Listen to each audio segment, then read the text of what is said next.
300 metre দৈর্ঘ্যের একটি train 4 kilometre ঘন্টা থেকে একই দিকে হাঁটতে থাকে একজন ব্যক্তিকে 30 সেকেন্ডে অতিক্রম করলো।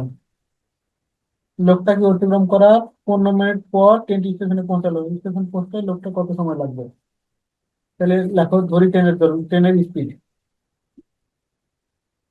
স্পিড অফ ট্রেন, এখানে লেখা হবে লেট, স্পিড অফ ট্রেন সমান হচ্ছে এক্স। এটা ইংলিশ প্র্যাকটিস করো এখন নাকি? হুম হুম ট্রেন, স্পিড অফ ম্যান 4, এটা হচ্ছে kilometre per hour, kilometre per hour. তাহলে রিলেটিভ স্পিড কত হবে? যেহেতু একই দিকে যাচ্ছে, x - 4 কিলোমিটার পার আওয়ার, এর পর্যন্ত করছিলাম।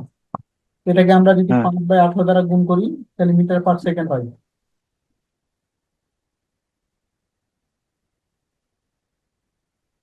এত মিটার পার সেকেন্ড।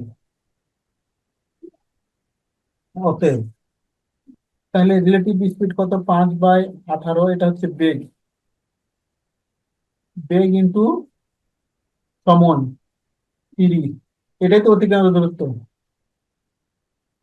হুম বেগ ইন্টু সমন অতিক্রান্ত দূরত্ব, এখান থেকে এক্স এর মান পেয়ে যাচ্ছি আমি 40, ঠিক আছে না? হুম তাহলে এক্স এর মান পেয়ে গেলাম 40 কিলোমিটার পার আওয়ার।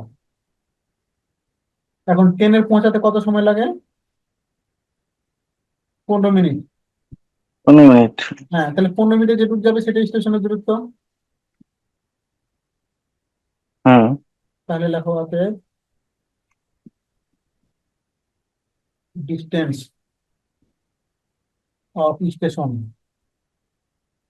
সমান কভার বাই 15 মিনিট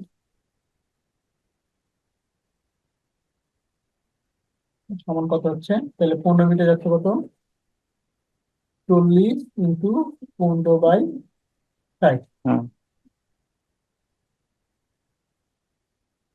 এটা হচ্ছে তাহলে 10 কিলোমিটার। হুম স্টেশনের দূরত্ব দেখলাম 10 কিলোমিটার, তাহলে লোকটির যেতে কত সময় লাগবে? তাহলে কি সময় লাগবে? তাহলে কি? 10 কিলোমিটার ভাগ ওই যে লোকটির বেগ। হুম, তাহলে রিকোয়ার্ড টাইম বা the time need to reach the station, বা রিকোয়ার্ড টাইম ফর ম্যান সমান লিখতে পারি 10/10 সমান 2.5 আওয়ার, এটা অ্যান্সার।